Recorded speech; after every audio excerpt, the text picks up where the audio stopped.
Puji Tuhan, selamat malam Bapak Saudara semuanya. Salam, apa kabar? Kita semuanya ada di dalam hadirat Allah dan damai sejahtera Allah melimpah-limpah di dalam setiap kehidupan kita. Ya, wow, ucap syukur. Malam hari ini saya lihat wajah-wajah yang sangat cerah dan sangat bersukacita penuh dengan pengharapan. Oke, Bapak Saudara, kita akan langsung saja malam hari ini akan membahas firman Tuhan. Tema daripada firman Tuhan malam hari ini masih melanjutkan tema 2 hari yang lalu ya, bahwa kita selama 2 hari telah belajar tentang duduk, berjalan, dan bertahan. Amin. Nah, saudara, hari ini kita akan membahas bagian yang terakhir, yaitu tentang bertahan. Namun, sebelum saya masuk dalam bertahan ini, saya mau review atau mengevaluasi sedikit ya, supaya Bapak Saudara ngerti kenapa kita harus bertahan ya. Kenapa kita harus bertahan atau mempertahankan sesuatu? Alasannya seperti ini. Karena pertama, Tuhan telah membuat kita boleh duduk ya. Duduk di servis, ngerti tentang anugerah Tuhan yang begitu melimpah-limpah. Allah yang besar, Allah yang dahsyat, Allah yang luar biasa. Bahkan Bapak sendiri menyatakan di dalam kehidupan kita, waktu kita didudukkan bersama dengan Bapak di surga, kita kenal Bapak sekarang ya. Ternyata Bapak kita ini adalah Bapak yang suka memberi. Perhatiannya luar biasa. Dia nggak tahan kalau melihat anak-anaknya itu menderita. Dia nggak tahan melihat anak-anaknya itu kekurangan. Dia nggak tahan kalau melihat anak-anaknya sedang mengalami kekacauan atau masalah di dalam kehidupannya. Hatinya bangga. Nah, dengan mengerti begitu care, begitu besarnya kasih Allah, perhatiannya kepada Anda, saya yakin saudara, ketika kita belajar untuk duduk di sini, sekarang kita bisa memandang Bapak itu dengan benar, amin. Sehingga walaupun apapun yang terjadi dalam kehidupan Anda tetap punya confidence, ya. Anda tetap punya keyakinan, kenyamanan, kemantapan di dalam hidup Anda. Aku punya Tuhan yang besar, amin. Aku punya Tuhan yang dahsyat. Bapakku itu melihat, Dia tahu apa yang sedang saya alami di dalam kehidupan kita ini. Amin. Nah, saudara, dan kita harus mulai merespon tentang keinginan Bapak itu dengan cara apa? Dengan cara mau ditolong. Bagaimana seseorang bisa ditolong oleh pihak yang lain? Dia harus melepaskan caranya sendiri untuk dia bisa keluar dari masalah dengan memakai caranya sendiri. Menyerahkan kepada orang lain untuk memakai cara orang lain itu untuk menolong apa yang sedang terjadi di dalam kehidupan Anda. Amin. Nah, di sini apa yang harus kita lakukan? Ketika kita duduk, ya, kita adalah sedang istirahat, nggak boleh mikir. Jadi kalau ada masalah, emangnya gua pikirin. Ya, nah kalau ada masalah, Anda datang kepada Tuhan. Bila hati terbeban berat, ku datang Yesus, ku tanya Yesus, apa yang harus ku buat? Konsep prinsip seperti ini harus mendasar di dalam diri Anda. Amin. Mulai belajar untuk duduk, untuk istirahat. Ketika Allah menciptakan manusia, diciptakan pada hari ke-6. Hari ke-7 itu adalah hari pertama bagi manusia. Ya, dan hari 7 itu Allah memberkati hari yang ke-7 itu, dan hari ke-7 itu disebut hari Sabat, hari istirahat. Jadi ketika manusia ini mau memulai segala sesuatu, dimulainya bukan dengan cara berusaha, berpikir sendiri, tapi dimulainya dengan apa? Dengan istirahat, ya. Dengan apa? melepaskan semua pemikiran kita, lalu kita melihat apa yang telah Tuhan kerjakan selama hari pertama, 2, 3, 4, 5, dan 6 itu. Amin. Nah, di situ semua fasilitas yang telah disediakan oleh Allah itu sebenarnya dikerjakan oleh Allah untuk siapa? Untuk manusia pada waktu itu. Amin. Yang kedua, Bapak Ibu Saudara, ya, yang kedua adalah tentang berjalan. Setelah kita ngerti artinya duduk, sekarang kita harus memaknai atau memahami tentang arti dari berjalan. Anda akan diajak berjalan, ya, berjalan bersama dengan Allah, berjalan bersama dengan Yesus.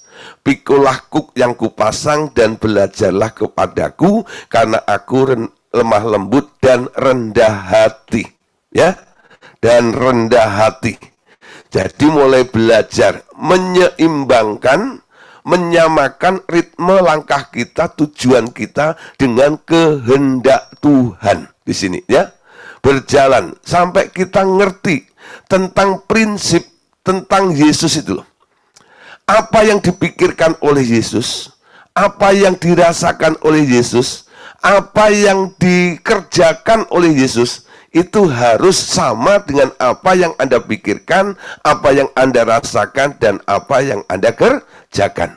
Sehingga Anda bisa berkata, seperti Paulus berkata, ya, aku memiliki pikiran dan perasaan yang sama dengan Kristus. Pikiran dan perasaan yang sama dengan Kristus. Amin. Nah, di sini saudara, kita perhatikan ya, banyak hal yang kemarin sudah kita bahas bersama-sama. Bagaimana Tuhan memberikan kita ya waktu. Waktu itu adalah kesempatan untuk kita mengejar, untuk kita mencapai apa yang Tuhan inginkan, sebuah perubahan di dalam kehidupan kita. Alkitab berkata, janganlah kamu bodoh, ya, hendaklah usahakanlah supaya kamu mengerti kehendak Allah. Ayat sebelumnya dikatakan, hari-hari ini adalah jahat, pergunakanlah waktu yang ada. Jadi waktu yang kita miliki, Anda harus bisa memanage, ya, untuk menggunakannya. Anda mau gunakan untuk apa waktu ini? Saudara, sekarang kita ngerti ya, waktu ini bukan untuk mengejar dunia.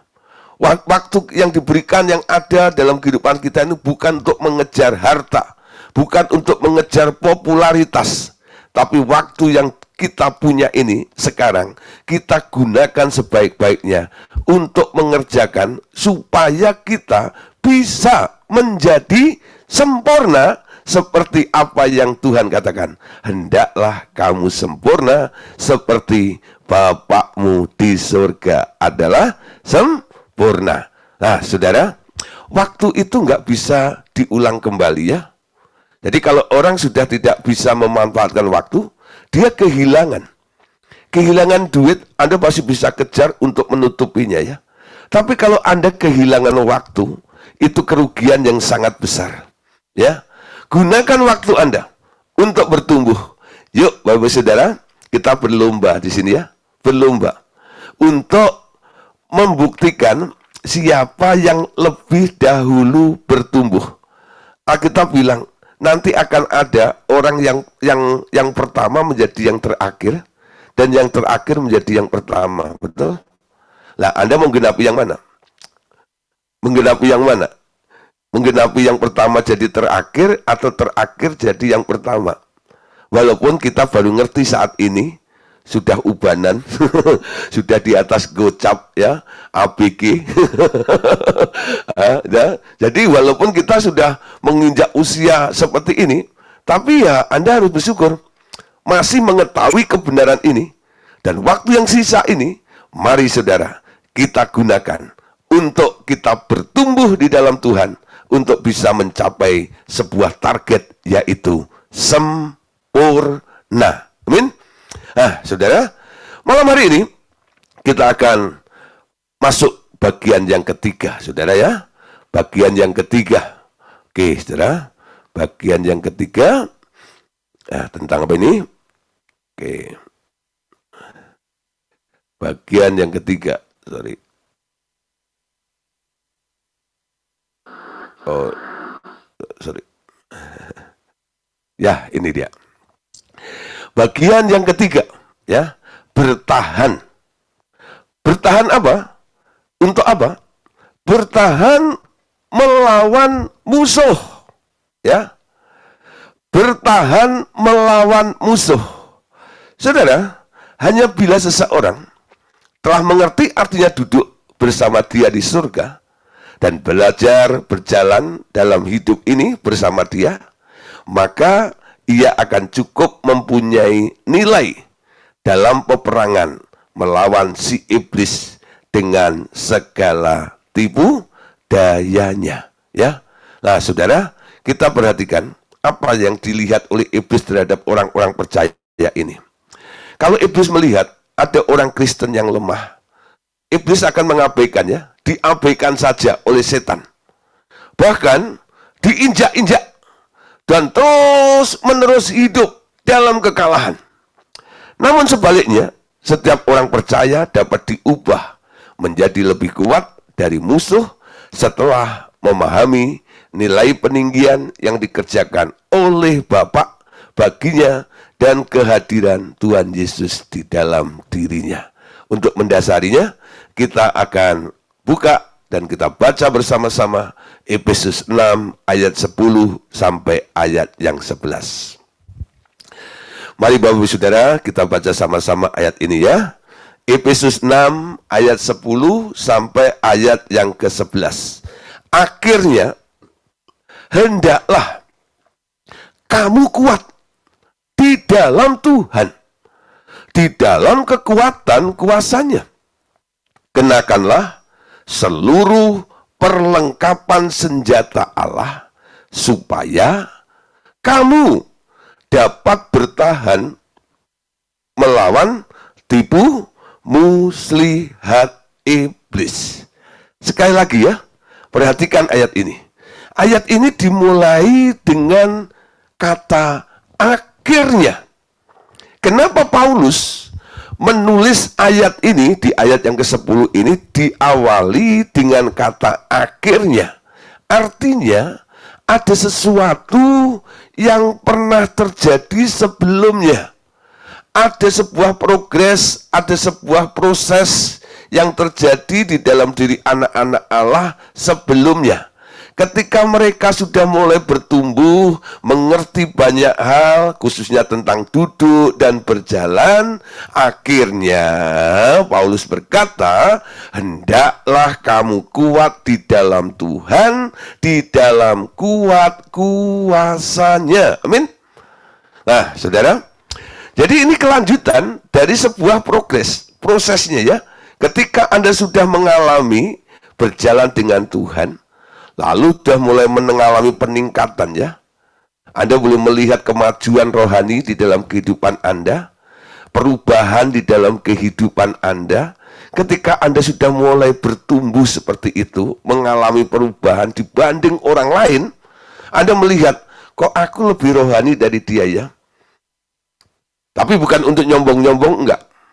Kadang-kadang saya sendiri berpikir atau merasakan hal yang sama, saudara. Ya, ketika saya mulai mengerti lebih dalam secara intens ya, dengan kebenaran-kebenaran firman di alam roh, di alam materi, penyingkapan firman dan sebagainya, bukan sekedar khotbah ya sebagai hamba Tuhan. Lalu ketika saya ketemu dengan beberapa rekan hamba-hamba Tuhan yang dulu satu angkatan dengan saya, ketika saya pergi ke daerah gitu ya, saya melihat ya, bahkan komentar dari teman-teman, rekan-rekan saya itu, dia berkata gini, Gideon bro, ya, kamu mikirnya kok beda sekarang, ya, kenapa kamu bisa mikir seperti itu, ya, cara memandangnya, pengertian-pengertian itu didapat dari mana? Saya cuma jawab gini, ini semuanya karena pengalaman saya berjalan dengan Tuhan. Banyak Tuhan yang telah perbuat di dalam kehidupan saya. Banyak hal yang Tuhan sudah perbuat di dalam pelayanan saya. Banyak hal yang Roh Kudus singkapkan di dalam kehidupan saya. Sehingga penyingkapan dan apa yang Tuhan kerjakan di dalam kehidupan saya ini membuat posisi saya berbeda dengan orang-orang yang lain. Amin. Siapa yang sudah merasakan seperti itu? Kalau Anda merasakan di situ, jangan menghina yang lainnya yang masih belum bertumbuh. Anda boleh bersyukur saja. Untung saya tahu kebenaran ini. Untung saya ikut revival total ministry online discipleship ini.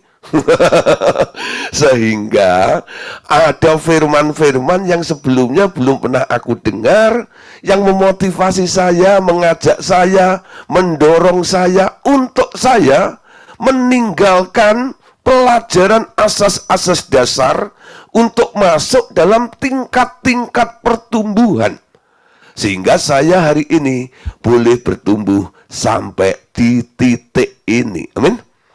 Roh Kudus akan menolong Anda untuk Anda bertumbuh menurut apa? Menurut kesanggupan masing-masing. Ya. Cara menggunakan waktu itu, efisiensinya. Kalau Anda menggunakan waktu lebih serius untuk bertumbuh dengan Tuhan, pertumbuhanmu semakin cepat. Tapi kalau Anda cuma ogah-ogahan asal-asal gitu ya, kalau sempat dan sebagainya, ya pertumbuhannya nggak terlalu drastis seperti itu. Paling ya tumbuh, paling beda 1 senti lah dengan yang lainnya. Tapi saudara, kalau Anda bertumbuh, gitu ya, luar biasa seperti itu. Nah, saudara, Paulus bilang, hendaklah kamu kuat di dalam Tuhan, di dalam kuasanya. Ya, kenakanlah seluruh perlengkapan senjata Allah, supaya kamu dapat bertahan melawan tipu muslihat iblis. Bagian yang kedua, ayat 11 ini, setelah Anda didukung, didorong untuk menjadi kuat di dalam Tuhan, bertumbuh, mengalami perubahan di dalam kehidupan Anda, Paulus bilang, kenakan seluruh perlengkapan senjata Allah. Tujuannya, supaya kamu dapat bertahan. Katakan bertahan, ya. Bertahan. Bertahan kepada, untuk apa? Atas apa? Bertahan melawan tipu muslihat iblis. Jadi ada keterangannya, walaupun ada iblisnya. Sebelum kata iblis itu dikatakan melawan tipu muslihat iblis. Kalau hanya langsung dibilang bertahan melawan iblis, ya, Anda berarti berhadapan frontal dengan fisiknya, ya toh? Si iblis itu, personalnya itu loh, si iblis itu. Tapi yang Paulus katakan di sini adalah firman Tuhan memberitahu kepada kita, Anda supaya bertahan melawan tipu muslihat iblis. Ya, saudara, kebenarannya seperti ini. Ketika Yesus naik di atas kayu salib, iblis dikalahkan. Amin. Iblis dikalahkan dengan kuasa darah Yesus. Argumen daripada iblis, tantangan daripada si iblis, itu dijawab oleh Yesus di kayu salib ini. Sehingga Yesus katakan apa? It's finished. Sudah selesai ya. Semua tuntutanmu sudah aku bayar di sini ini. Lunas. Ya, semua surat hutang menurut kitab Kolose telah dipakukannya di atas kayu salib. Lalu Yesus taken apa? Lunas. Hutang apa sih? Hutang dosa. Amin. Hutang dosa. Udah dibayar. Udah ditebus. Sehingga Anda tak perlu bayar. Iblis dikalahkan oleh darah Tuhan Yesus. Sekarang, sebenarnya kita sedang berhadapan dengan iblis yang sudah kalah. Yang sudah dikalahkan oleh Tuhan Yesus. Amin. Jangan bingung di sini. Iblisnya sudah pernah dikalahkan, ya. Ketika iblis sempat ya membuat Yesus mati, iblis awalnya bersukacita, bukan? Tapi iblis kaget ketika hari ketiga kubur terbuka. Anak Allah Yesus bangkit mengalahkan maut, ya. Nah, disitulah kemenangan sudah dideklarasikan. Yesus menang atas iblis, ya. Nah, sekarang faktanya iblis masih suka gentayangan, keluyuran, kadang-kadang juga mengganggu dalam kehidupan kita. Tapi sekarang kita mulai mengerti, kalau iblis sudah pernah dikalahkan oleh Tuhan Yesus, artinya yang sedang bergentayangan atau di sekitar kita, mengganggu kita ini, adalah sebuah pribadi yang sudah pernah dikalahkan. Betul? Dia sudah dikalahkan. Namun si iblis itu pura-pura, ya. Ya, dia coba untuk mengelabui Anda. Orang yang nggak mengerti tentang kebenaran bahwa iblis dikalahkan, dia akan merasa terintimidasi ketika iblis itu datang. Dia akan merasa ketakutan, dia akan merasa gentar ketika iblis itu datang. Namun ketika kita tahu bahwa iblis telah dikalahkan, kita bisa memandang, ya, lebih enteng memandang lawan kita ini. Kamu kan pernah dikalahkan oleh Tuhanku. Kamu kan sudah kalah. Ngapain ini di depan saya ini? Ya. Nah, apa yang sedang dilakukan oleh iblis? Sebenarnya iblis cuma mau menggeser setiap kebenaran yang sudah ada di dalam pikiran kita, di dalam hati kita, di dalam jiwa kita, itu digeser. Caranya apa? Dia melempar apa? Melempar sampah. Yaitu fakta-fakta yang semuanya itu sebenarnya sampah yang dilempar oleh iblis sehingga menutup kebenaran di dalam kehidupan kita ini. Itu yang disebut tipu muslihat. Dengan liciknya dia bisa pakai siapa saja untuk membantah kebenaran yang Tuhan katakan di dalam kehidupan Anda. Amin. Ya. Nah, saudara, sekarang kita tahu apa sih sebenarnya sudah terjadi. Apa yang sudah dibayar oleh Tuhan Yesus. Sakit disembuhkan. Ya. Miskin diperkaya. Amin. Jadi artinya apa? Anda adalah orang yang sehat. Anda adalah orang yang berkelimpahan. Amin. Itu adalah kebenaran.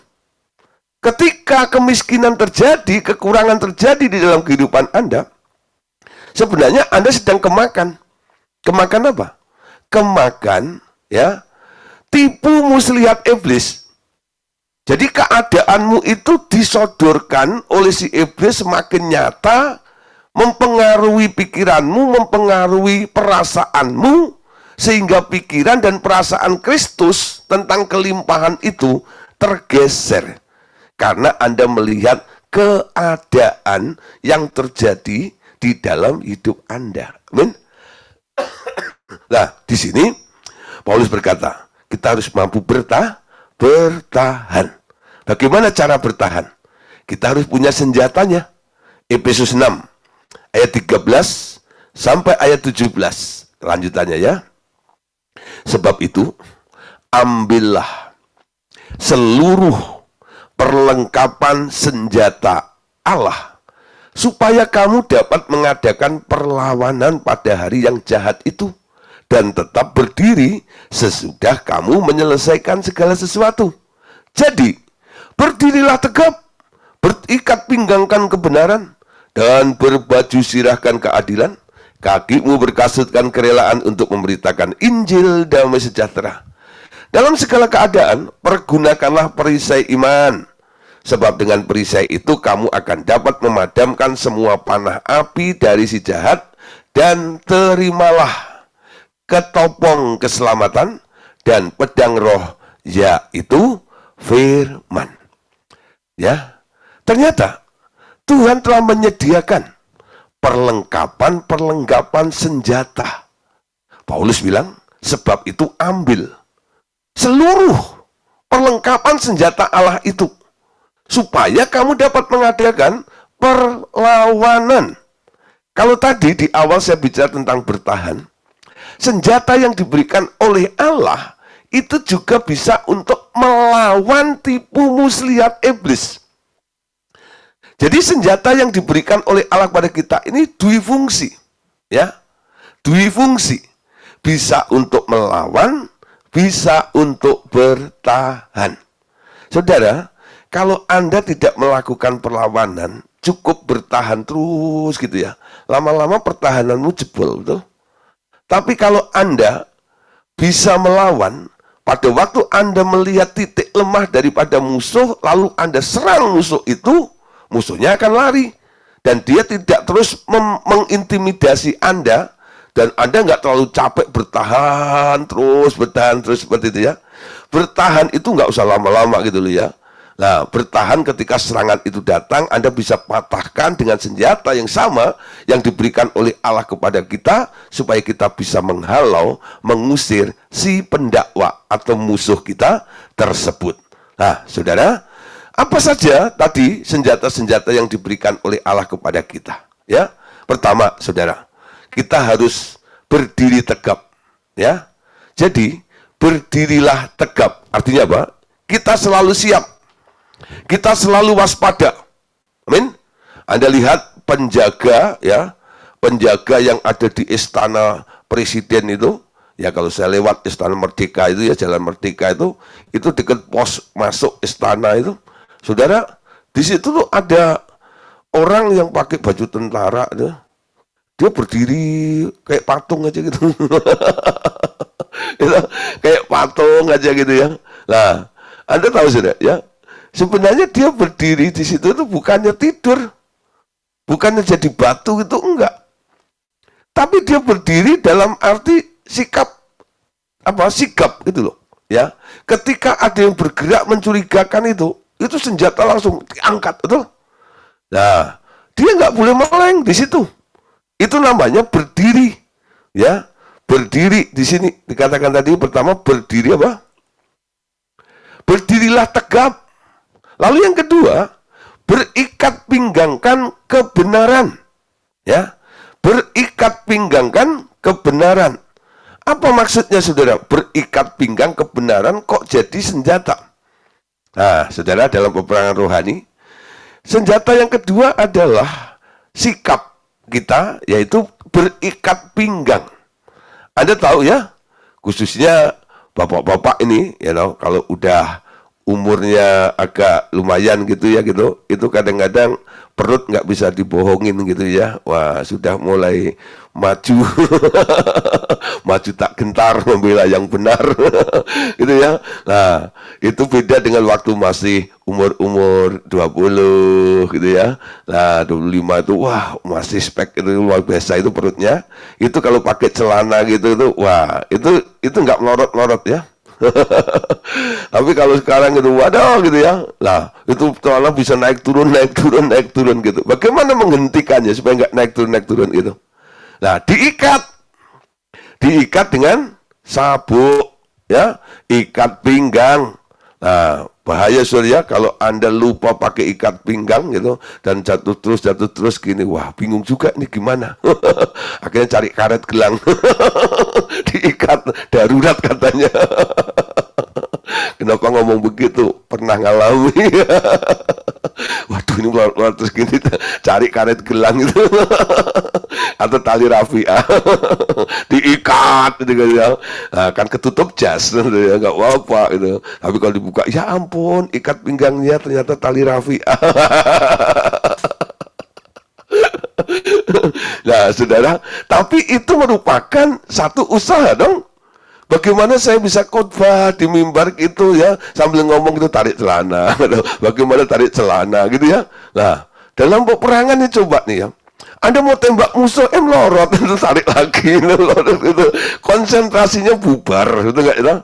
Nah, saudara, yang kedua adalah berikat pinggang, ya, berikat pinggang. Ikat pinggangnya apa dalam kerohanian ini?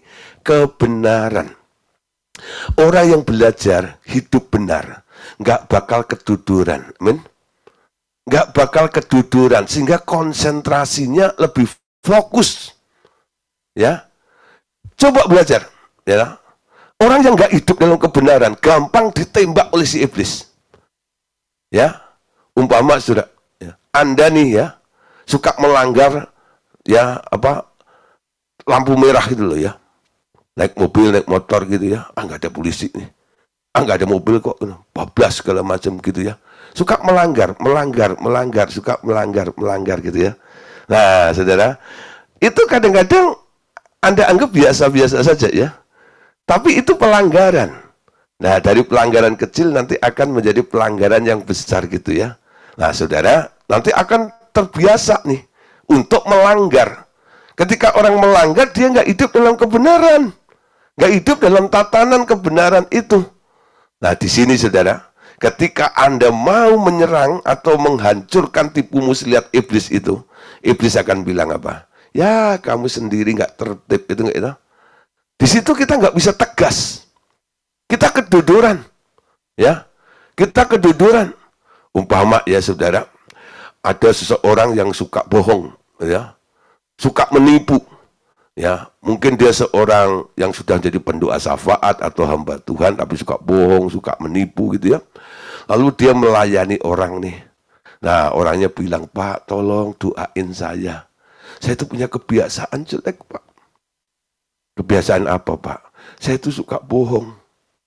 Ya, walaupun ini bawang putih, Pak. Saya tanya, bawang putih emang ada? Kalau bawang putih ada, Pak. Bawang putih itu apa sih? Ya gini loh, Pak. Ya loh. Ya, saya ini kan kadang-kadang beli sesuatu. Kalau kemahalan gitu ya, nanti istri saya ngomel gitu. Makanya saya bilang harganya saya rendahin gitu. Saya bohong sama istri, itu namanya bohong putih, Pak. Oh gitu.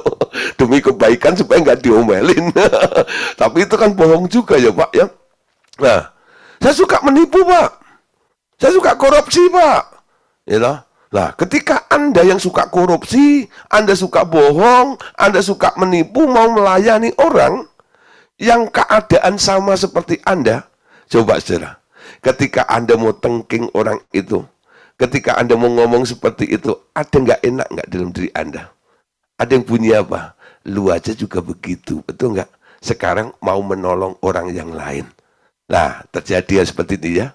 Umpama Anda langsung tembak si iblis, ya, Anda yang suka bohong, Anda suka berdusta, Anda suka menipu, Anda berkata kepada si iblis, "Hei bapak pendusta, nyah keluar dari hadapanku."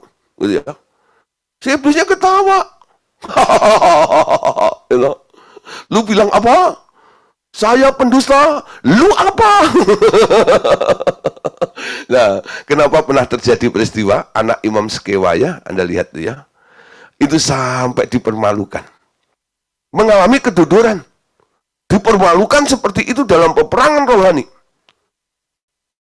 Sehingga iblis itu berkata, Yesus aku kenal. Paulus aku kenal. Lu siapa? Nah, kita dikenal karena apa? Karakter Kristus ada di dalam hidup kita, bukan? Kebenaran itu kita jalani dalam hidup kita. Itu membuat kita punya ikat pinggang. Tidak kedodoran. Amin. Tidak kedodoran. Ya. Oke, saudara. Yang ketiga, saudara. Ya, perlengkapan senjatanya adalah dan berbaju sirahkan keadilan. Apa itu baju sirah? Baju sirah itu sebenarnya rompi. Ya. Rompi atau jaket itu loh. Ya. Baju sirah keadilan. Nah, saudara, baju sirah itu bahannya bukan dari kain wol gitu, bukan. Bukan dari kain tetron itu bukan. Ya. Nah, atau kain batik itu bukan. Saya punya teman ya di daerah Simpruk. Dia ini yang buat baju-baju itu loh, anti peluru itu ya. Ya, buat baju anti peluru itu. Ketika saya ngobrol-ngobrol, saya tanya bahannya apa? Wah Pak, ini bahannya nggak ada di Indonesia. Bahannya saya import, Pak. Import, ya. Wah, harganya luar biasa. Jadi, perlengkapan dari polisi, tentara itu ya, ketika dia terjun dalam huru-hara dan sebagainya, kadang-kadang, ya, itu baju itu anti rompinya itu anti peluru, sudah. Ya, itu yang disebut baju sirah. Ya, baju sirah, sudah. Itu baju sirah. Nah, kualitasnya ada. Tadi dikatakan baju sirahnya apa? Keadilan. Apakah Anda sudah adil? Ya, coba mulai belajar ya. Adil di situ. Berikutnya, saudara, kakimu berkasutkan kerelaan untuk memberitakan Injil damai sejahtera. Yang ketiga, yang keempat ya, adalah kasut atau sepatu, alas kaki, adalah kerelaan untuk memberitakan Injil. Menghadapi iblis yang penuh dengan tipu muslihat itu, sekarang kita harus bisa membedakan ya. Tipu muslihatnya harus kita patahkan. Argumennya iblis itu harus kita kalahkan. Namun, kita harus punya visi. Injil itu adalah kabar baik untuk menyelamatkan setiap makhluk. Pergilah, beritakan Injil kepada segala makhluk. Jadi Anda harus memberi kesempatan kepada musuh Anda itu untuk apa? Untuk bertobat. Dengan apa? Anda beritakan tentang hati Bapa ingin berdamai dengan mereka menurut Kolose pasal 1 ayat 19 sampai ayat yang ke-20. Amin. Nah, yang kelima, senjatanya yaitu perisai iman. Ya, perisai iman. Sebab dengan perisai itu kamu dapat memadamkan semua panah api dari si jahat. Ya, si jahat. Iman timbul dari pendengaran. Pendengaran oleh firman. Semakin banyak firman yang ada di dalam kehidupan Anda, ketika iblis mencoba untuk menggeser kebenaran yang ada di dalam hidup Anda, Yesus pernah ya dibawa oleh roh ketemu iblis di padang gurun. Ketika berdebat dengan si iblis itu, apa yang dikatakan oleh Yesus? Ketika iblis berkata, jika kamu anak Allah, ubah batu ini jadi roti. Yesus nggak nurut omongannya si iblis untuk mengubah batu jadi roti. Tapi Yesus berkata, ada tertulis. Ada firman, ya. Ada tertulis, manusia bukan hidup dari roti saja, tapi dari setiap perkataan yang keluar dari mulut Allah. Apa yang terjadi dalam kehidupan kita? Kalau Anda mungkin sedang terjadi ya, mungkin sedang mengalami bangkrut atau miskin, ya. Nah, kekurangan. Anda bisa pakai kebenaran firman juga. Ketika iblis terus mendesak Anda untuk melihat fakta yang terjadi dalam hidup Anda bisa berkata, ada tertulis, dia yang kaya rela menjadi miskin, supaya aku yang sedang miskin ini boleh menjadi kaya karena kemiskinannya. Dengar si iblis. Yesus datang untuk memberikan hidup, dan hidup dalam segala kelimpahan. Haleluya. Oh ya. Aku berlimpah-limpah di dalam Tuhan. Yang terakhir senjatanya apa? Ketopong, saudara, atau helm, ya. Terimalah ketopong keselamatan dan pedang, yaitu firman Allah. Ya, ketopong. Anda butuh covering, Anda butuh protection dari Allah. Ya, Anda terus berlindung di dalam Allah. Anda selalu bergantung kepada hikmatnya Allah. Itu ketopong yang harus Anda gunakan di dalam kehidupan kita dalam bertahan melawan tipu muslihat iblis. Saudara, bisa disimpulkan seperti ini. Corak peperangan yang kita hadapi sesungguhnya adalah sekedar bertahan. Ya, garis bawahi, camkan baik-baik. Corak peperangan yang kita hadapi sesungguhnya adalah sekedar bertahan. Mempertahankan apa yang Tuhan pernah berbuat, apa yang Tuhan lakukan, apa yang menjadi bagian Anda, itu harus Anda pertahankan. Efesus 6:11 ya, nanti baca sendiri ayatnya. Yakni mempertahankan kemenangan yang telah diberikan oleh Kristus kepada kita. Ya, bertahan yakni mempertahankan kemenangan yang telah diberikan oleh Kristus kepada kita. Dia atau Yesus yang sebenarnya berjuang memperoleh kemenangan terhadap si iblis. Dan ketika kita menerima Dia, Ia memasukkan kita ke dalam kemenangannya. Siapa yang menang, saudara? Yang menang sebenarnya bukan Anda, betul? Yang menang Yesus. Yesus itu disebut pemenang. Lah Anda? Jangan bilang saya yang kalah, bukan. Ada sebutan yang lain bagi Anda. Yesus disebut pemenang. Lah Anda apa? Kalau pemenangnya Yesus, Anda apa? Kita bilang, dalam segala hal, kita lebih daripada orang-orang yang menang. Oleh karena Kristus di dalam kita.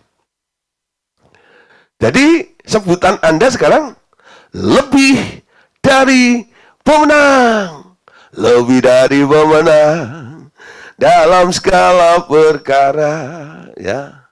Nah, lebih dari pemenang. Apa artinya lebih dari pemenang? Saya sering gambarkan seperti ini. Anda pernah ingat dengan satu petinju legendaris ya? Nah, selain Muhammad Ali itu ada satu petinju yang bikin greget juga namanya Mike Tyson ya.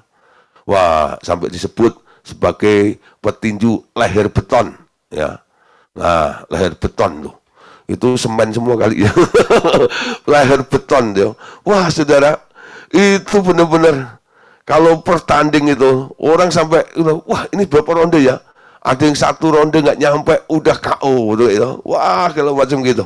Nah, saudara, Mike Tyson setiap tinju dia menang. Gitu ya. Kalau dia bisa mengalahkan musuhnya, dia lalu dinobatkan menjadi seorang pemenang. Ketika dia dinobatkan menjadi seorang pemenang, diakui, ya, dihargai sebagai seorang pemenang. Apa yang terjadi? Dia dapat sesuatu ya. Hasil kemenangannya itu, lalu dia disuruh naik ke panggung, lalu dikasih medali emas. Oh, sabuk ya, sabuk itu, sabuk kemenangan tuh. Wah, sabuk emas, kemenangan. Wah, di kelas berat, ya. Nah, masa cuma dapat sabuk doang? Ya enggak. Tapi dapat juga amplop ya. Kalau sekarang mungkin karung kali ya. Oh, cek lah gitu ya. Nah, itu berapa miliar itu ya, atau triliun itu. Wah, saudara, kemenangannya. Nah, saudara, dia jadi kaya. Menang di situ, menghasilkan sesuatu. Nah, sampai di rumah, dia ketemu dengan istrinya. Istrinya kasih selamat ya, cium pipi kanan, kiri suaminya. Selamat ya Pak, ya. Sudah menang ya. Tadi teman-teman dari persekutuan doa waktu Papa itu ya mau tinju itu kita doa loh. Gitu loh. Kita nyembah Tuhan loh. Gitu. Kita dukung Papa menang. Akhirnya menang juga itu. Hati-hati saja kalau istri sedang ngomong begitu pasti ada yang maunya. Ya bukan doanya gitu loh. Nada bicara seperti gitu itu dibalik omongannya gitu pasti nih. Ya itu mulai ya tersenyum tapi agak menyimpan sesuatu ini. Apa maunya dia ini? Betul saudara. Ya, mana Pak? Itu apa? Sabuknya. Aku lepasin ya, digantung di tempat yang bagus itu ya. Lalu dia tanya lagi nih, Pak, dapat piro? Dapat banyak ya, gitu ya. Wah, gitu. Itu biasanya kan gitu ya, kalau udah pas tanggal gajian itu istri-istri deket suami. Dapat Pak. Udah Pak, udah cair. Nah, saudara, lalu dihitung nih, ya toh, di ini gua. Wah, banyak banget ya. Ya. Lalu istri McTyson bilang ini, Pak, dia ambil beberapa tumpuk duit itu ya. Dia bilang, ini boleh nggak buat belanja? Buat beli ini, buat beli itu. Buat beli make up, beli baju, dan sebagainya, buat makan, gini macam. McTyson bilang apa? Semua itu kan aku buat untuk keluargaku. Semua hasilnya. Bolehlah. Kamu boleh pakai. Oh ya, terima kasih ya. Dia ambil duit itu, dia pakai, saudara. Nah, saudara, di sini gambarannya. Istri McTyson ini yang disebut lebih dari pemenang. Dia nggak usah naik ke ring. Dia nggak usah kena pukulan, nggak usah berjuang melawan musuhnya itu.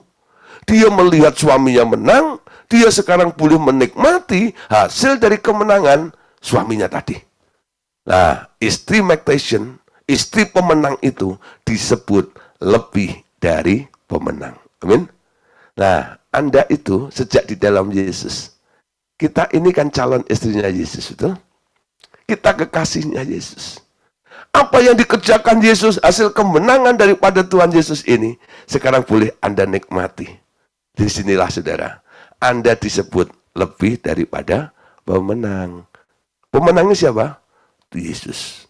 Anda lebih dari pemenang. Boleh menikmati hasil dari kemenangan Tuhan Yesus. Amin. Kenapa? Karena Ia memasukkan kita di dalam kemenangannya. Amin. Peperangan Tuhan Yesus bercorak ofensif. Ia menyerbu teritorial si iblis sampai ke alam maut dan membebaskan para tawanan dari sana.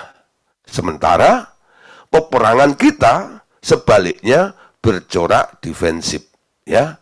Nah, jadi beda ya. Jadi Yesus lebih ketemu dengan langsung di frontal dengan musuh itu. Kita nggak perlu sebenarnya. Tapi kita hanya bertahan ketika musuh itu mulai menggertak dalam kehidupan kita. Kita cuma mengakui aja apa yang pernah Yesus kerjakan di dalam kehidupan kita. Dan kita bertahan. Adu argumen dengan dia, dengan kita mempertahankan apa yang Tuhan sudah perbuat. Amin. Nah, sekarang kalau Anda berdoa, meminta agar kepada Anda diberikan kemenangan, itu berarti Anda telah kehilangan kemenangan terlebih dahulu. Siapa yang pernah berdoa, oh Tuhan, dalam persoalan yang begitu luar biasa ini, Tuhan, aku minta berikan aku kemenangan ya. Ketika Anda ngomong dalam doamu seperti ini, sebenarnya Anda sudah kehilangan status kemenangan yang Tuhan berikan kepada Anda. Anda adalah lebih daripada pemenang.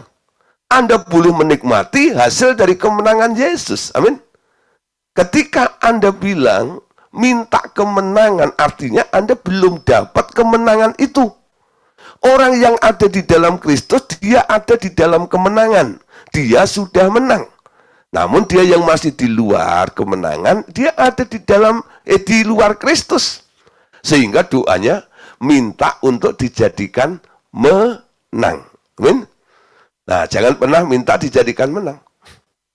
Sekarang kebenaran itu harus sudah muncul dalam kehidupan Anda. Anda adalah orang sehat. Anda adalah orang yang berhasil. Anda adalah orang yang sukses. Anda adalah orang yang kaya. Amin. Dalam kelimpahan. Nah, jangan bilang, oh Tuhan berikan aku hidup kelimpahan ya. Aku bosan miskin seperti inilah. Anda ngakui Anda orang miskin. Lah di sini Anda tidak bertahan untuk tetap meyakini bahwa Yesus telah berbuat sesuatu dalam kehidupan kita. Amin. Di dalam Kristus kita tidak berjuang agar menang, tapi mempertahankan kemenangan yang telah diperolehnya.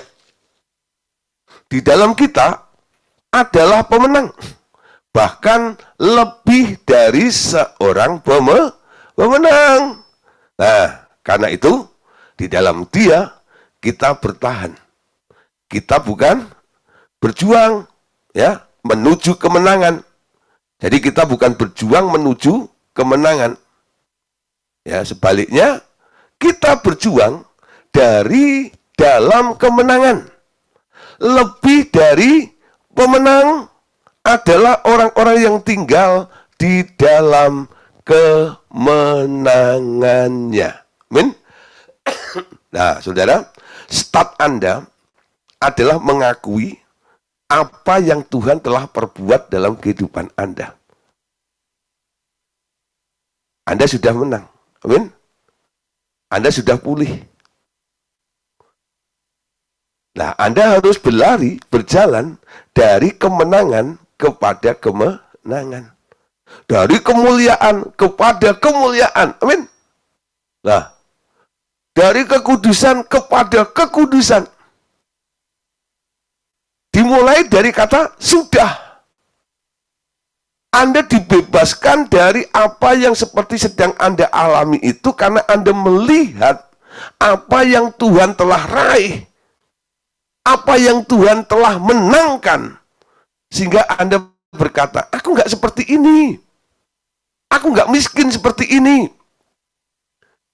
Aku kaya. Hendaklah kamu kuat. Kuat di dalam Tuhan. Di dalam kuat kuasanya. Amin. Jadi alasan Anda bilang aku gitu ya, adalah orang kaya.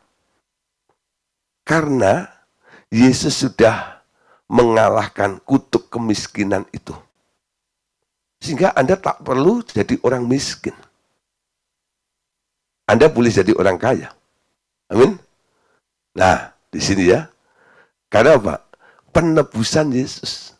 Kuat di dalam dia, kuat di dalam kuasanya. Kuasa Yesus itu, ya, yang di backup oleh Bapaknya itu, Anda lihat ya, betapa hebat kuasanya Allah yang telah membangkitkan Kristus dari antara orang mati dan mengkatrolnya itu, dan betapa luar biasanya janji Allah dalam kelimpahan itu. Nanti Anda lihat tulisan-tulisan Paulus itu, betapa kayanya, betapa hebatnya Tuhan dalam hidup kita. Amin. Anda punya Allah yang hebat, yang telah memenangkan sebuah peperangan. Semua itu dilakukan supaya kita punya dasar untuk kita boleh berpijak dari apa yang telah Tuhan Yesus lakukan itu. Ya. Jadi kalau ada orang bilang, kapan kamu menang? Yang menang pertama Yesus. Aku sekarang mulai dari Yesus. Karena aku ada di dalam Yesus. Aku geser pikiranku, aku geser perasaanku kepada pikiran dan perasaannya Kristus. Ketika menghadapi masalah itu, pikirannya Kristus bilang apa? Sudah menang. Perasaannya Kristus bilang apa? Sudah menang. Sekarang Anda yang ada di dalam Kristus, Anda harus berpikir dan berperasaan sama seperti Kristus. Anda berpikir sebagai orang menang. Ya. Walaupun Anda belum perang sama dia. Anda sudah menang duluan. Startnya di situ. Berpikir sebagai pemenang. Amin. Dan terus menang. Terus menang. Terus menang. Terus menang. Iblis mencoba untuk menggagal. Enggak. Kamu belum menang. Anda katakan, sudah. Aku sudah menang. Aku kuat di dalam Kristus. Dan aku akan terus naik dari kemenangan kepada kemenangan. Kemenangan dalam banyak hal, saudara. Kemenangan dalam hal finansial, kemenangan dalam hal kelemahan-kelemahan daging, kemenangan dalam banyak hal. Bisa Anda klaim dari sini ini. Ya, jangan Anda berdiri di tempat yang salah. Berdiri di dalam Kristus. Ya, berdiri di dalam Kristus. Ada beberapa orang kadang-kadang, ya, wah kalau konseling lalu mulai cerita tentang keadaan dirinya itu kayaknya asik banget ya. Oh Pak, gini. Pokoknya yang ambles itu diceritakan. Tujuannya apa? Supaya Pak Gideon iba, supaya apa? Nanti nengkingnya kenceng. Nah, butuh sebuah nasihat, butuh dan itu. Nah, saudara, di sini kadang-kadang saya koreksi dulu. Kenapa kamu ngomong seperti itu? Kamu punya Tuhan nggak? Kamu percaya Tuhan nggak? Sekarang kamu harus di dalam Tuhan. Hendaklah kamu kuat. Kuat di dalam Tuhan, kuat di dalam kuasanya. Coba pikiranmu digeser. Kalau Yesus telah lakukan sesuatu untuk Anda dan itu menjadi bagian Anda, harusnya keadaanmu seperti apa yang Tuhan berikan kepada Anda itu. Ya, Coba berhenti ngomong tentang hal-hal yang buruk dalam hidup Anda itu. Akui kemenangan Yesus. Lalu dia mulai mencoba untuk ngomong, saya bimbing seperti ya. Nah, dari situ saya sedang mengajar, sedang membimbing orang ini untuk apa? Berdiri di dalam Kristus. Lalu saya dorong, terus,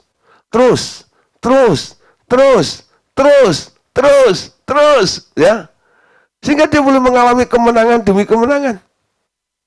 Nah, setelah mau pulang, saya bilang, jaga pikiranmu. Kamu harus tetap bertahan, walaupun mungkin keadaannya belum berubah. Tapi engkau harus mengakui tiap hari. Nah, di sini butuhkan kadang-kadang pengakuan iman. Siapa bilang saya miskin? Omong kosong. Saya adalah orang paling diberkati. Karena apa? Saya di dalam Kristus. Kelimpahan Allah itu melimpah-limpah dalam kehidupan saya. Haleluya. Oh ya, lihat dompet, masih kosong. Ya. Nah, jangan lihat dompet, lihat Yesus. Amin. Itu ada yang orang tuh, Pak, saya udah doa Pak ini, tapi keadaannya nggak berubah. Saya bilang nih, matamu melihat siapa? Ibrani 12 ayat 2 katakan apa? Looking unto Jesus. Pandang Yesus yang memimpin iman Anda sampai kepada kesempurnaan. Percayai saja. Kalau Yesus bilang, kamu sudah menang di dalam aku. Nanti sebentar lagi, keadaanmu pasti akan berubah. Amin? Ada sesuatu yang luar biasa, saudara. Ketika kita ada di dalam Kristus. Ketika kita ada di dalam janjinya Kristus. Ketika kita ada di dalam posisi apa yang Yesus pernah kerjakan di dalam kehidupan kita ini. Kenapa harus Yesus?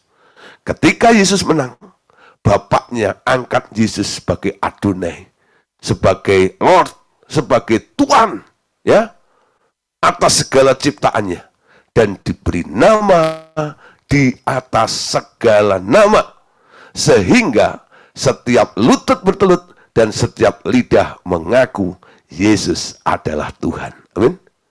Yesus adalah Tuhan. Artinya apa? Dia Tuhan yang bisa mengendalikan segala sesuatu.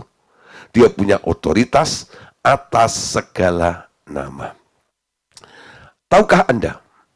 Ya, namanya cancer, ya. Apalagi tumor, ya. Lah, itu hanya sebuah nama. Betul? Bangkrut itu hanya sebuah nama, istilah yang dibuat oleh orang karena melihat keadaan orang tersebut, sehingga dia disebut kamu bangkrut, kamu kena penyakit kanker, kamu kena tumor.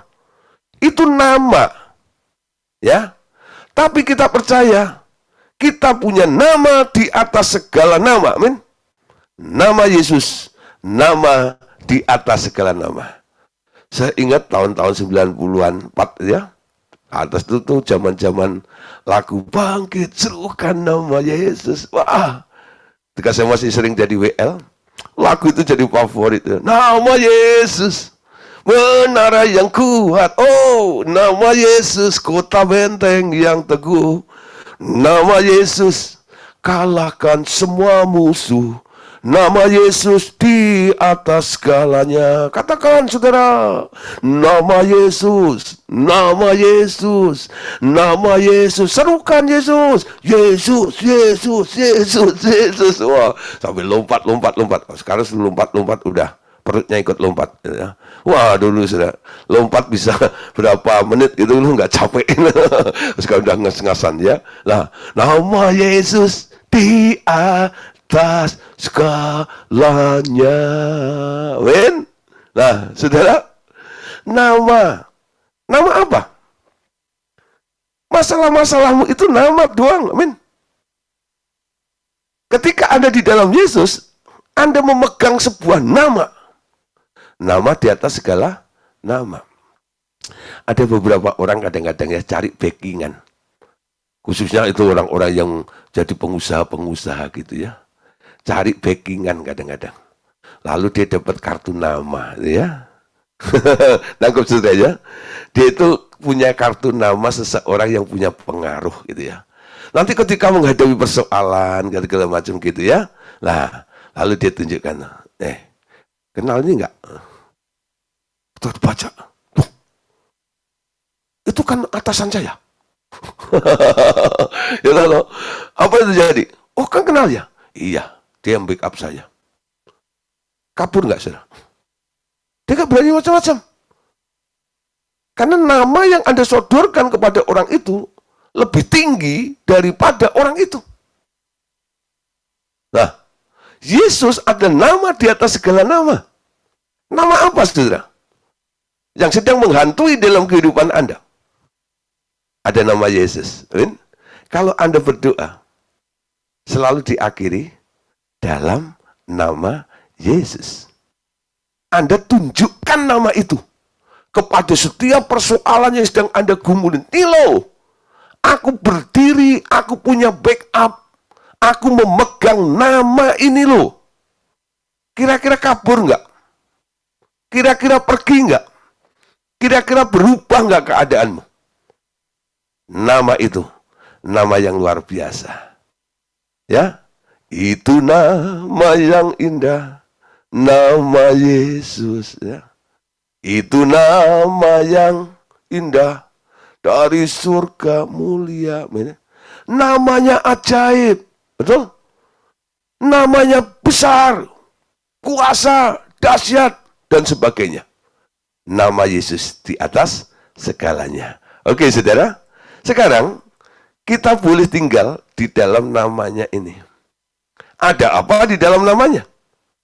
Dua macam senjata yang kita pakai dalam bertahan dan bahkan menyerang si iblis, ya, yakni firman dan doa, kedua-duanya dilakukan dalam nama Yesus. Dalam nama Yesus bertahan, ya, menyerang iblis, firman dan doa, Anda selalu klaim di dalam nama Yesus. Jadi orang Kristen kalau doa selalu pakai nama Tuhan Yesus.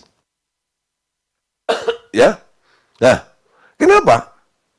Ini andalan kita. Artinya Anda sedang ada di dalam kontrol nama itu. Efesus 6 ayat 17 sampai 20. Baca sama-sama.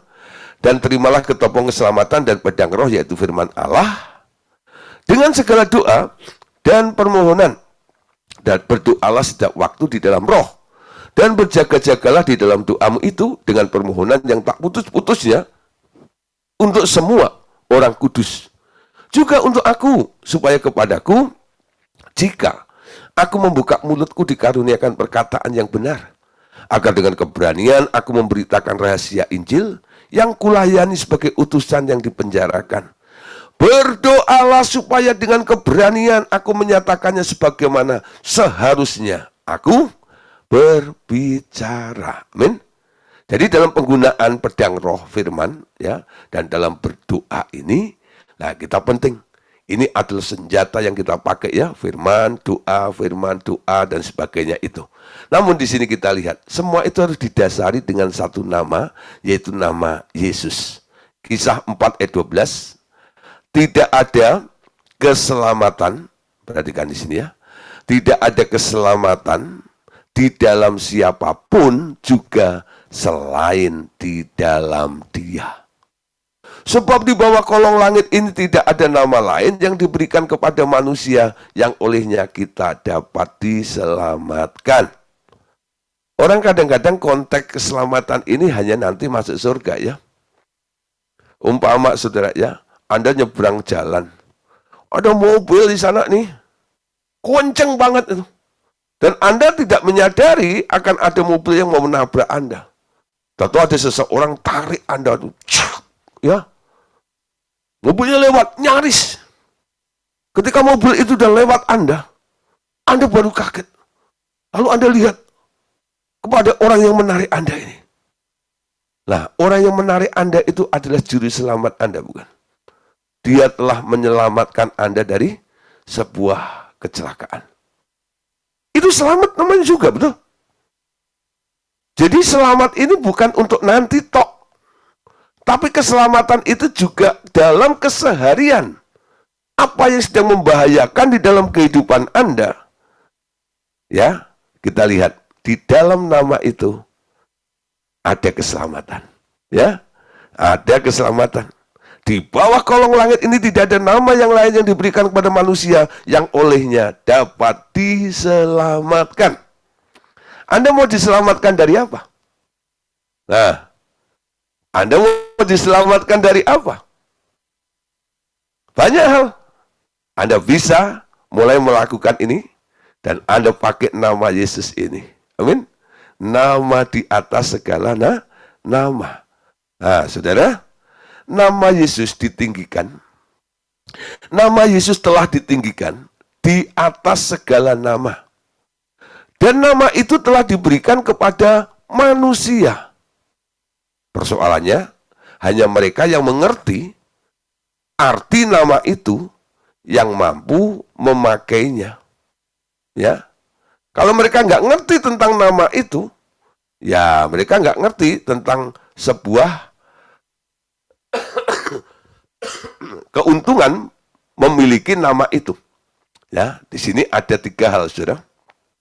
Hanya mereka yang mengerti arti nama itu yang mampu memakainya untuk 3 hal, saudara. Yang pertama, dalam pemberitaan firman Tuhan, nama itu berkuasa menyelamatkan manusia. Ya, nah, saudara, kalau ada seseorang kadang berkata dalam nama Tuhan Yesus, sekarang aku minta engkau bertobat. Saya tidak bilang sekarang ya kamu harus bertobat. Tidak, kadang-kadang saya pakai nama Yesus. Dalam nama Tuhan Yesus, sekarang aku minta engkau perlu bertobat. Kalau tidak bertobat, go to hell. Saya sertakan dalam nama Tuhan Yesus. Supaya apa? Semua roh pengaruh yang sedang membuat orang itu ya tersesat. Jadi orang jahat dan sebagainya itu ada yang menguasai, bukan? Nah, saya hanya berbicara kepada manusianya. Tapi nama Yesus ini nanti akan dilihat, dirasakan oleh makhluk-makhluk atau roh-roh yang sedang ada di dalam orang itu. Ya, nama Yesus. Ketika saya bilang nama Yesus, dalam nama Tuhan Yesus, aku minta hujan pertobatan turun atasmu. Ya, dalam pemberitaan firman. Nah, mari Bapak Saudara kita siap mendengarkan firman Tuhan hari ini. Dalam nama Tuhan Yesus, kami buka acara ini. Haleluya, amin. Sertakan nama Yesus. Ya, nama Yesus. Yang kedua, saudara, dalam melawan si iblis. Ya, nama itu dahsyat bagi mereka. Iblis gemetar ketika mendengar nama itu. Satu kali, saudara, ketika ya Yesus sedang lewat, ada orang gila dari Gadara ya. Itu datang pada Yesus dengan gemetar. Anak Allah, jangan apa-apain aku ya. Ya. Alkitab juga bilang, saudara ya, iblis itu mendengar nama Yesus gemetar. Iblis itu percaya dan gemetar terhadap satu nama itu. Nama yang sama pernah menyertai bangsa Israel. Ketika bangsa Israel itu masuk tanah-tanah yang akan dimiliki sesuai dengan janjinya Allah. Belum sempat masuk nih, masih jauh. Orang yang mendengar tentang bangsa Israel yang disertai dengan nama ini, dia sudah kacir-kacir, saudara ya. Sudah ketakutan lebih dahulu. Kenapa? Bangsa ini disertai oleh satu pribadi yang luar biasa, yang dahsyat. Amin. Nah, sekarang bagian yang ketiga. Nama itu bisa kita gunakan dalam doa permohonan kita kepada Allah Bapa. Walaupun Anda berdoanya kepada Bapa, Anda juga harus ikut menyertakan nama itu. Kenapa? Itu identitasnya. Siapa sih yang panggil-panggil aku Bapak? Siapa sih yang minta-minta kepada aku ini? Bapak sebenarnya hanya mendengarkan apa yang diminta oleh anaknya, betul? Oleh Yesus. Ketika engkau menyertakan nama Yesus, ketika engkau meminta kepada Bapak itu, Bapak berkenan memberikannya, karena apa? Dia lihat nama itu. Amin. Yang dilihat bukan Anda. Yang dilihat adalah Yesusnya. Amin. Ya, yang dilihat adalah Yesusnya. Kenapa? Mungkin Anda belum sesempurna Yesus. Anda sedang menuju ke sana. Tapi semua celah, semua kekurangan Anda di-cover oleh Yesus ini. Sehingga semua kekurangan, kelemahan, celah Anda ini tidak kelihatan di Bapak. Kenapa? Bapak melihat Yesus. Di balik Yesus Anda. Karena Anda di dalam nama itu. Nangkep ya? Nah, sekarang keterlibatan nama itu. Keterlibatan Yesus atas nama itu. Bila dia mempercayakan namanya kepada Anda, adakah Anda dapat dipercaya dalam memakai namanya yang berkuasa itu? Nah, ini persoalannya, saudara. Banyak orang Kristen nggak bertanggung jawab. Ya, memakai nama itu asal-asalan. Ya, orang bilang latah. Ya, kesandung dalam nama Yesus. Ya, nah, jadi nama Yesus itu nggak dimuliakan, nggak diprioritaskan, nggak dikhususkan. Tapi nama itu diobral seperti itu. Nah, lama-lama jadi sebuah kebiasaan. Ya, saudara, memegang nama Yesus, memakai nama Yesus ini, Anda harus punya tanggung jawabnya juga. Bila dia mempercayakan namanya kepada Anda, adakah Anda dapat dipercaya dalam memakai namanya yang berkuasa itu atau tidak? Nanti Anda lihat ya, ada orang yang pakai nama Yesus tapi musuhnya nggak pergi. Contoh tadi, anaknya Imam Sekewa tadi itu. Dia coba ikut-ikutan nih. Oh, kalau nengking setan itu dalam nama Yesus itu. Itu mah gampang, aku juga bisa. Tapi tanpa orang itu hidup di dalam Yesus, setannya keluar nggak? Enggak. Ya, setannya nggak keluar. Kenapa? Yang punya nama, saudara, dia tahu ya siapa yang pakai namanya itu. Kalau Anda nggak pernah tinggal, nggak kenal dengan yang punya nama itu, bagaimana saudara? Nama itu punya otoritas, punya power. Tidak ada. Jadi memakai nama Yesus harus disertai dengan pengenalan akan Kristus, bro. Hidup di dalam Kristus. Hidup di dalam Kristus. Nah, contoh ya, ada orang menemukan kartu namanya orang hebat tadi gitu ya. Wah, ini kan gini, buat nakut-nakutin orang gitu. Nah, ketika dites, kamu kenal dia ini? Siapa dia? Ya loh. Rumahnya di mana? Ya loh. Oh, gelagapan nggak ngerti. Nah, ini kayaknya yang nemu di jalan tuh kartu nama tuh. Ya, nah orang begitu loh. Kamu nggak kenal sama dia, walaupun kamu pakai nama itu, ya. Akhirnya, ya musuhnya nggak kabur, saudara. Ya, nah sekarang perhatikan apa yang harus kita lakukan. Hanya bila Anda memang hidup sesuai dengan semua kehendaknya, maka ia akan mempercayakan sepenuhnya nama itu kepada Anda. Ya, kalau orang ditanya siapa percaya Yesus, semua angkat tangan. Amin. Tapi kalau saya tanya balik, siapa di sini yang dipercaya oleh Tuhan Yesus? Turun tangan, tuh ya.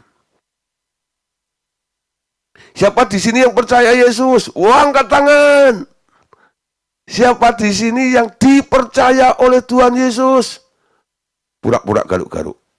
Ya, nggak berani angkat tangan. Ya, ayo, coba nanti Anda ketemu berapa orang. Anda tanya dua hal ini loh. Kamu percaya Yesus? Percaya. Kamu dipercaya Tuhan Yesus? Semua Padahal ini jidat, ini pipi. Nggak berani menjawab, betul? Ya, ayo. Siapa yang pernah saya tanya begitu? Ya, lalu nggak bisa jawab, betul? Apakah Anda percaya Yesus dan apakah Anda dipercaya Yesus? Ya, saya mau belajar, saudara. Saya mau belajar jadi orang yang dipercaya oleh Tuhan Yesus. Setiap apa yang Tuhan berikan kesempatan untuk saya kerjakan untuk kemuliaan Dia, saya coba untuk lakukan. Dan Tuhan melihat hasilnya. Semua pekerjaan itu hanya untuk kemuliaan nama Tuhan. Amin. Nah, orang-orang yang semena-mena memakai nama itu untuk kepentingan dagingnya sendiri, akan ternyata bukan orang yang layak memakai nama itu. Pekerjaan yang dilakukan di luar kehendaknya akan habis dimakan api pada hari Tuhan. Ya, nah, saudara, ayat-ayat ini menjadi dasarnya. Yohanes 15 ayat 5. Kenapa kita harus di dalam Dia?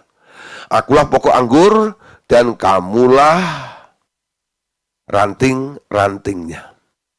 Siapa saja yang tinggal di dalam aku dan aku di dalam dia, ia berbuah banyak. Sebab di luar aku kamu tidak dapat berbuat apa-apa. Jadi harus dilakukan di dalam Dia, betul? Bukan di luar. Di dalam Yesus kamu bisa berbuat apa-apa. Di luar Yesus tak bisa berbuat apa-apa. Kalau di dalam Yesus, aku di dalam kamu dan aku di dalam Dia, Dia berbuah banyak. Banyak hal yang bisa kita lihat, hasilnya luar biasa ketika kita menggunakan nama tersebut. Amin. Ayat penutup malam hari ini. 1 Korintus 3 ayat 13 sampai ayat 12 sampai 13. Entahkah orang membangun di atas dasar dengan emas, perak, batu permata, kayu, rumput kering atau jerami, sekali kelak pekerjaan masing-masing orang akan tampak. Karena hari Tuhan akan menyatakannya. Sebab hari itu akan tampak dengan api, dan bagaimana pekerjaan masing-masing orang itu akan diuji oleh api itu. Amin. Saudara, jadi kita sekarang perhatikan, ketika kita menggunakan nama itu, kita di dalam Dia, nanti ada satu tes, yaitu screening, yaitu dimasukkan dalam api. Di dalam api. Nah, ada orang-orang yang selamat keluar dari api, namun pekerjaannya kebakar di dalam api, sehingga dia keluar ya cuman orang tok seperti itu, nggak ada apa-apanya. Nah, saudara, apa yang Anda lakukan sekarang harus benar-benar di dalam Dia. Artinya apa? Ini atas dasar kehendak Dia, proyeknya Dia. Anda hanya melakukan, mengerjakan apa yang sedang Dia ingin lakukan. Dia kerjakan. Mungkin hari ini Anda hanya melihat hasilnya, dan Anda anggap Tuhan sudah bekerja di dalam hidup Anda. Dan Anda anggap sudah berkenan kepadanya. Tapi saudara, nanti Alkitab mengatakan, aku akan berterus terang. Enyah, hei kamu pembuat kejahatan. Hasilmu nggak ada di sini. Nilaimu nggak ada di sini. Kebakar kemarin di sana ini. Jangan sampai apa yang kita lakukan hari ini, nanti kita tidak bisa menikmati ketika kita berjumpa dengan Tuhan. Amin. Oke, Bapak Saudara, terima kasih. Ternyata untuk duduk, ya, berdiri, berjalan dan bertahan, sudah kita selesaikan selama 3 hari. Ya, selamat duduk, selamat berjalan, dan selamat bertahan. Ya, saya melihat kesaksian Bapak Ibu Saudara, dan sangat sukacita kalau melihat Anda terus ada di dalam jalan kemenangannya Tuhan. Terima kasih, Tuhan Yesus memberkati kita semuanya. Amin. Oke.